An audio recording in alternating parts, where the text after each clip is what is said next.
much time on this. But I appreciate it very much. I appreciate it.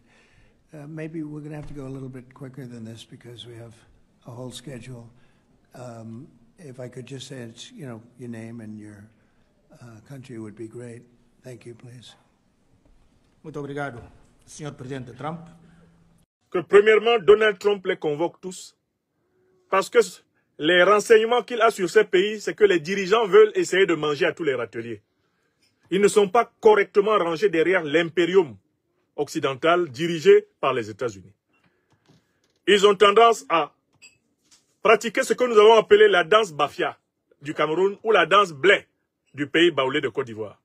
2 pas en avant, 3 pas en arrière. Un pas à gauche, un pas à droite. Une danse qui finalement se résume en des mouvements à somme nulle. Je vous ai dit qu'en raison de cette danse Bafia, l'hésitationnisme, le tartampionisme, le donquichotisme, en raison de la volonté de gagner sur tous les tableaux, l'attention des autorités américaines actuelles avait été attirée par la Mauritanie, le Sénégal, le Gabon, attirée par le Libéria, elle a été attirée par la Guinée-Bissau. Donc Donald Trump a tenu à commencer par convoquer ces 5-là pour leur rappeler qu'avec lui, on ne joue pas à ce jeu-là. J'avais donné une conférence ici où je vous ai dit que c'était ça. La deuxième chose que j'ai dite lors de cette conférence, c'est que, à partir d'une psychologie de Donald Trump, j'ai indiqué que cet homme conçoit les rapports humains en termes d'argent. Il conçoit tout en termes d'espèces sonnantes et trébuchantes, car son Dieu, c'est le veau d'or. Pour lui, accomplir la devise « Make America Great Again », c'est faire gagner beaucoup d'argent aux États-Unis d'Amérique et à lui-même, Donald Trump. Le critère du succès dans la vie, chez Donald Trump, c'est la richesse matérielle. Parce que Donald Trump est un dirigeant convaincu que l'argent est le roi de ce monde. Et je vous ai dit qu'il les convoquait afin de les prévenir que les États-Unis d'Amérique, sous la direction de Trump, ne toléreraient pas de ne pas être les principaux gagnants des marchés sénégalais, bissau-guinéens, libériens, gabonais et mauritaniens. Je vous ai dit qu'il les avait convoqués pour leur demander de poser toutes les cartes des richesses minières, des terres rares, des minéraux précieux et stratégiques de leur pays sur la table et de laisser M. Donald Trump, président de la grande puissance occidentale des États-Unis, faire ses courses et leur laisser les restes. Je vous ai dit que c'était la deuxième raison parce que Donald Trump est un businessman. Il est profondément un businessman et il ne conçoit les rapports de force qu'en termes de possession matérielle. Car il est convaincu que l'argent est le Dieu de ce monde. Et il l'adore. Je vous avais dit cette deuxième chose. Et puis, j'avais dit lors de cette conférence une troisième chose. Je tiens à la rappeler ici. Quitte à me faire corriger par vous si je ne l'avais pas dite, parce que la conférence est disponible. Il fallait répondre à une énigme, à savoir pourquoi Donald Trump n'a-t-il pas convoqué d'autres dirigeants africains? Pourquoi il n'a pas convoqué les dirigeants égyptiens, algériens, ivoiriens, tunisiens, marocains? Pourquoi il n'a pas convoqué les dirigeants soudanais, les dirigeants camerounais? Pourquoi il n'a pas convoqué les dirigeants équato-guinéens, à cette occasion tanzaniens, kenyans, rwandais, sud-africains? Bref, pourquoi il n'a pas convoqué les autres? J'ai répondu à cette question en vous expliquant ceci.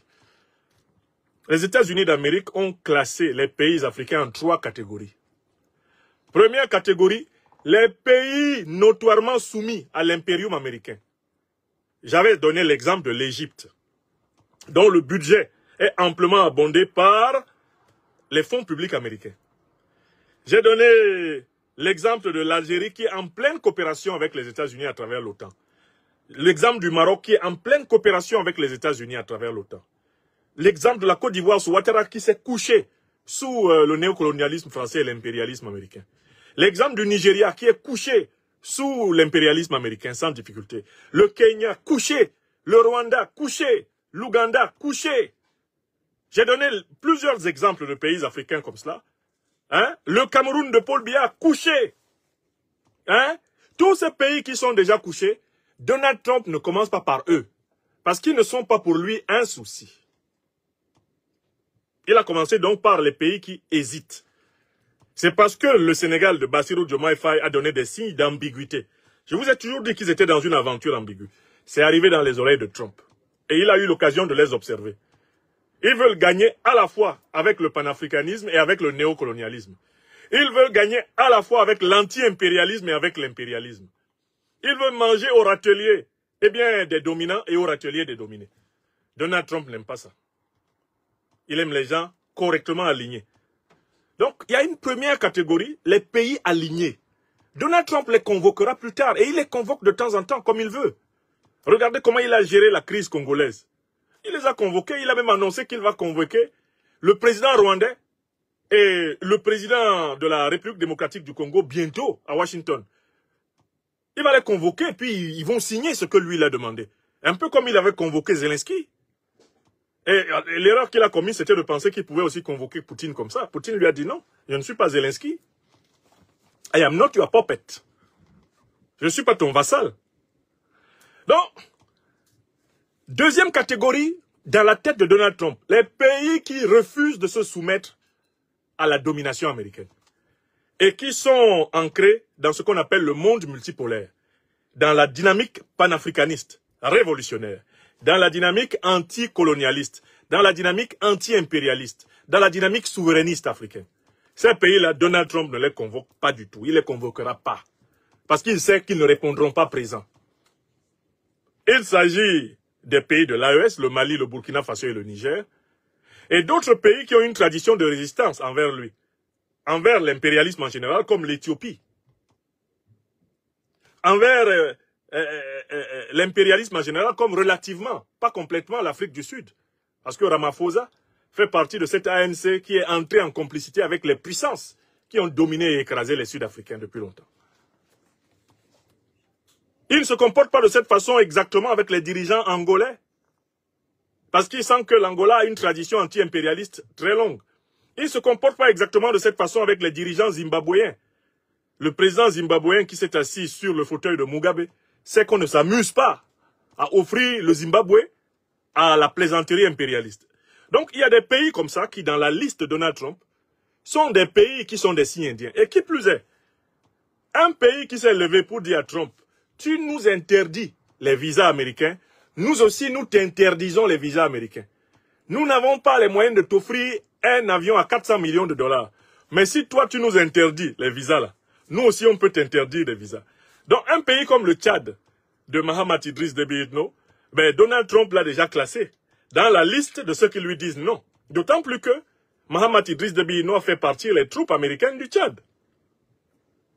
Donc il y a des pays qui sont dans une liste qu'on peut appeler la liste rouge des États-Unis, d'Amérique, sous Donald Trump. Ce sont les pays qui ont dit non à l'impérium américain. Hein? Et maintenant, la troisième catégorie sont des pays qui sont à cheval entre les deux, entre la soumission totale et l'hésitation à l'insoumission.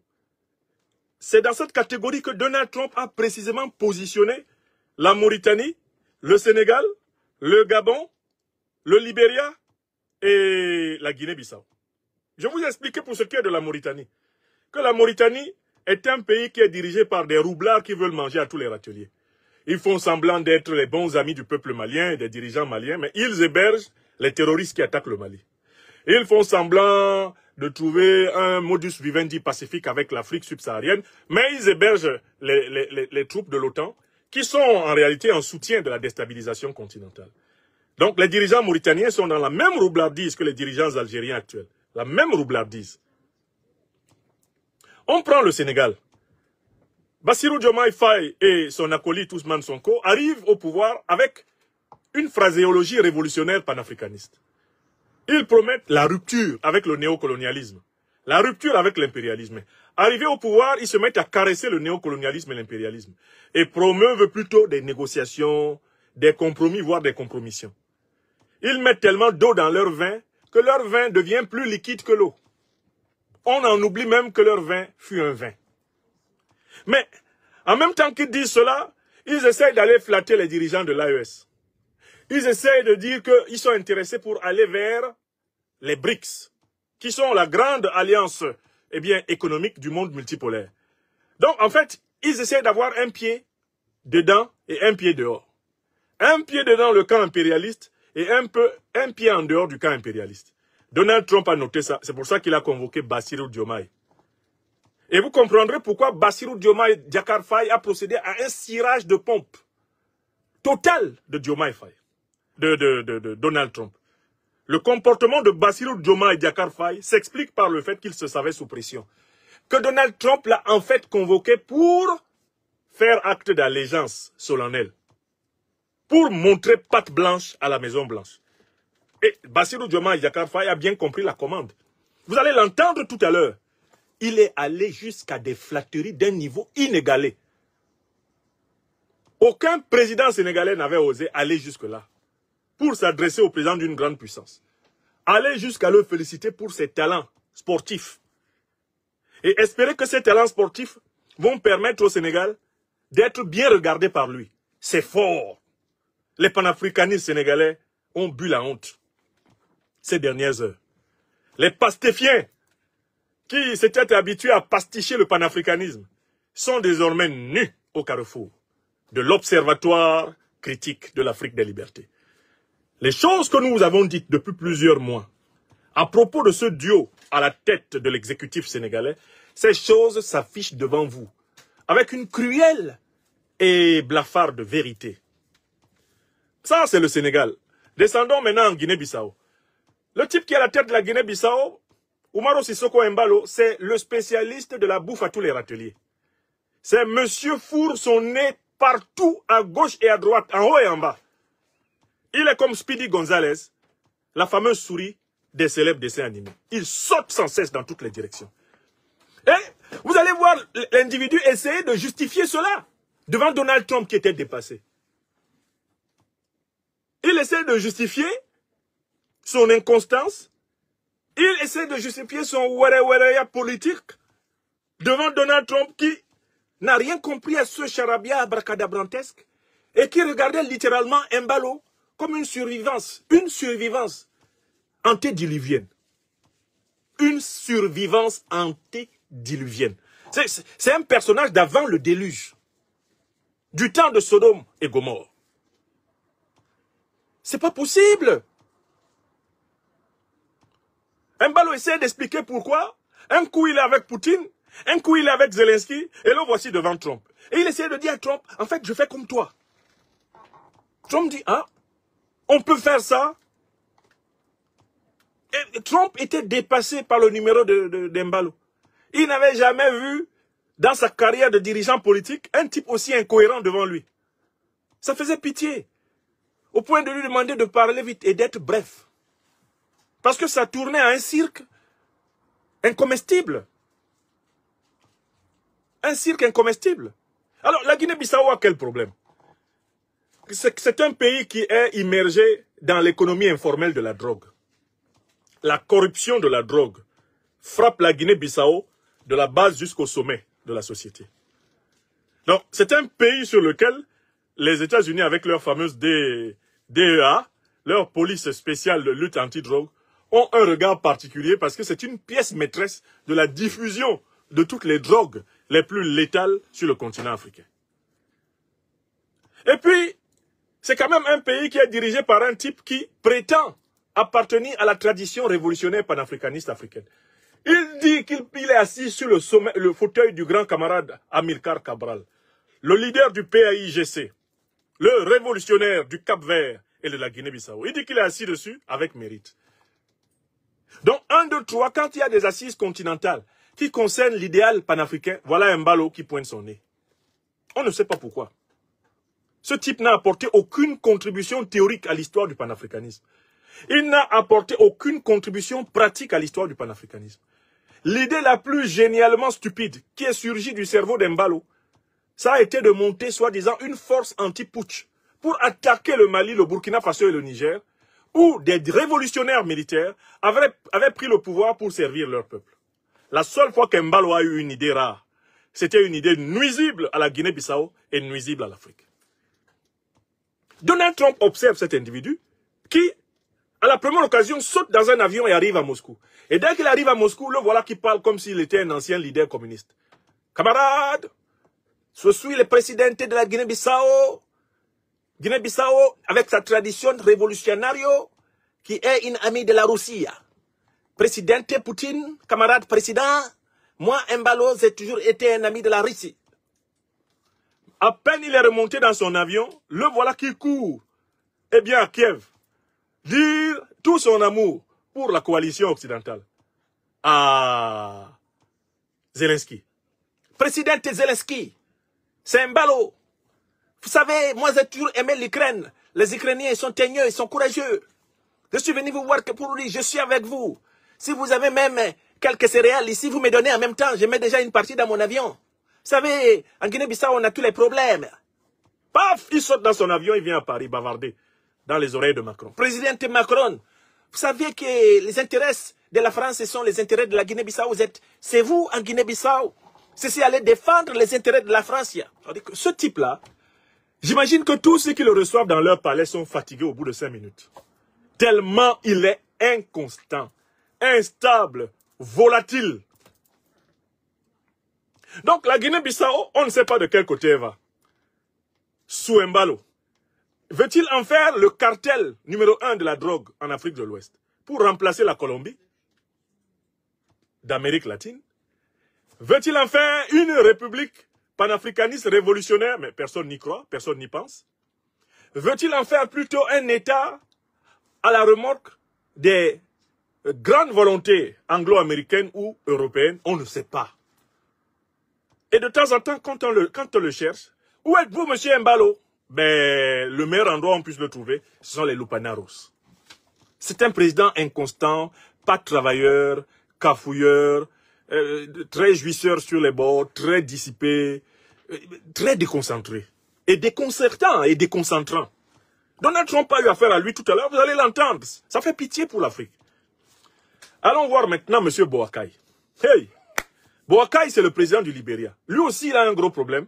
C'est qu'on a appris que, fatigué d'attendre tout le temps que les initiatives de développement du Libéria viennent des États-Unis, avec la crise entre les démocrates et les républicains, Boakai, arrivé au pouvoir, a voulu faire quelque chose d'un peu différent de Weah. C'est essayer de diversifier le partenariat géostratégique et géopolitique, libérien. Un peu ce que Jovenel Moïse a voulu faire à Haïti avant d'être tué par des mercenaires à la solde de Washington. Vous avez vu? Les renseignements de Donald Trump lui ont dit que Boakai est en train de vouloir sortir le Libéria de l'influence privilégiée des États-Unis. Mais Donald Trump n'a même pas pris la peine d'étudier le dossier. Il ne sait pas que le Libéria est un État africain qui a été fondé notamment par les anciens esclaves noirs américains ramenés en Afrique. En fait, c'est un État africain fondé par les États-Unis d'Amérique. Trump n'est même pas au courant de cela. Et il se permet de féliciter le président Boakai parce que celui-ci parle correctement anglais. Astaghfirullah. Quelqu'un parle correctement la langue officielle de son pays. L'anglais.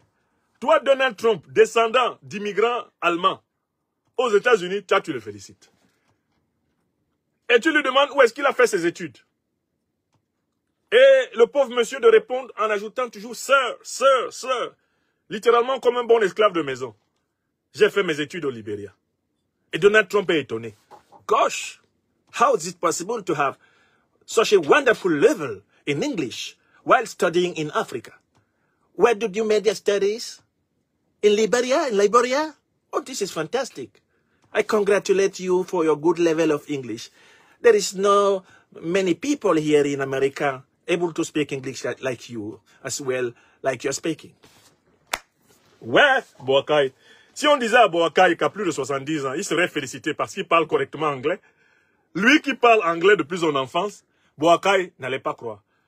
Quand j'ai vu cette scène-là, je me suis demandé, mais qu'est-ce que Donald Trump aurait dit alors s'il avait écouté Alassane Dramane Ouattara, le satrape reptilien venu de Sendou, pour troubler la paix des Ivoiriens et en renier notre belle terre burkinabé de Sendou, dans l'espoir de troubler toute l'Afrique avant d'être bientôt dégagé. Si Donald Trump écoutait Ouattara en train de parler, alors l'anglais, qu'allait faire Donald Trump? Parce que comme Donald Trump comme on le dit à Abidjan, sa bouche ne porte pas caleçon. Mais il risquait de dire, oh, your English is very poor. Your English is very absolutely ridiculous. Can you tell me where you made your studies? Where did you study? Et Alassane Ouattara répondrait, I am a PhD doctor of the University of Pennsylvania. Et Donald Trump dirait, gosh, how dare you get a PhD of the University of Pennsylvania while being unable to speak a good and accurate English? Ouattara Draman est déjà prévenu. Il vaut mieux pas qu'il essaye l'anglais quand il sera aux États-Unis. Parce que Donald Trump va remarquer que lui, son niveau est inférieur à celui de Boakai. Mais quand j'écoute ce que Boakai a dit, je suis étonné que Trump trouve que c'est le discours le plus sophistiqué qu'il ait jamais entendu en anglais. Ce que Boakai a dit, c'est de l'anglais ordinaire, c'est même pas de l'anglais académique. C'est même pas un anglais amphigorique. Il ne s'agit même pas d'un anglais hyper châtié, shakespearien. Je n'ai pas noté dans cet anglais des tournures sophistiquées qui relèvent de la stylistique, de la zététique, de l'herméneutique, qui relèveraient de la rhétorique, hein, de la langue anglaise. Mais si Donald Trump peut être étonné qu'un Africain parle l'anglais au niveau que Boakai a utilisé, cela nous renseigne sur l'estime que M. Trump a pour les Africains.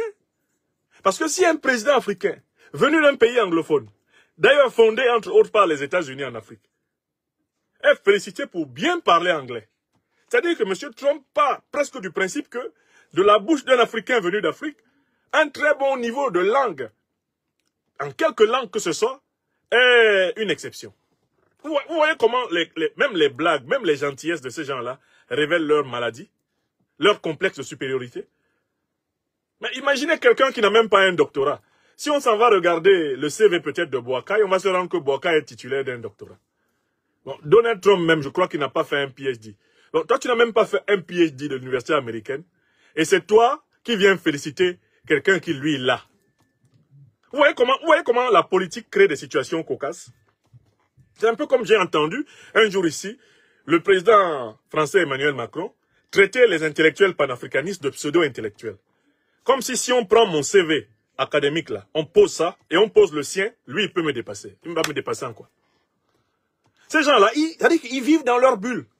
Même les études qu'ils n'ont pas faites, quand ils sont face à des Africains, ils pensent qu'ils les ont faites. Ils croient qu'ils les ont faites sur la Lune. Voilà Donald Trump qui félicite quelqu'un qui probablement a un niveau de culture et d'instruction supérieur au sien, lui Trump. Mais alors, sur quoi peut-il compter pour féliciter un président du Libéria qui s'exprime correctement en anglais, si ce n'est sur le préjugé de la supériorité raciale? Vous voyez? Vous voyez comment le monde est méchant?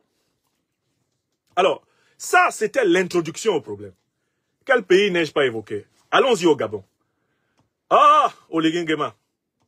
Oligui Nguema a fait honte à toute l'Afrique centrale. Il a fait honte à toute l'Afrique. Oligui Nguema est convoqué en raison de ses relations ambiguës, indirectes et cachées, avec la Fédération de Russie, à travers son tonton, le président de la Guinée équatoriale. On le soupçonne de vouloir manger au râtelier du néocolonialisme français, de l'impérialisme américain qui l'ont aidé à prendre le pouvoir à Libreville, et en même temps, secrètement, d'essayer de commencer à manger au râtelier du monde multipolaire, à travers son tonton et homonyme, Obiangema Teodoro Mbazoro, de la Guinée équatoriale. Donc on l'a convoqué. Vous dites, do you intend to play with us? Vous vous souvenez, j'avais expliqué ça. Oligui est donc venu montrer que d'ailleurs, s'il y a une de ces femmes qui est enceinte actuellement, l'enfant va s'appeler Donald Trump. Non, c'est-à-dire qu'il est prêt à tout. Il est venu dire que tout chez lui est américain. Que d'ailleurs, lui s'est mis au basket. Que lui, il suit la NBA toute la nuit. Il est venu montrer que, ah non, président Trump, quel est le titre qui vous plairait? Quel est le titre qui vous plairait? Je vous le donnerai volontiers. Et vous entendrez le monument de l'esculisme déployé par Oligui Nguema devant Donald Trump. Tout ça pour lui dire, papa, pardon.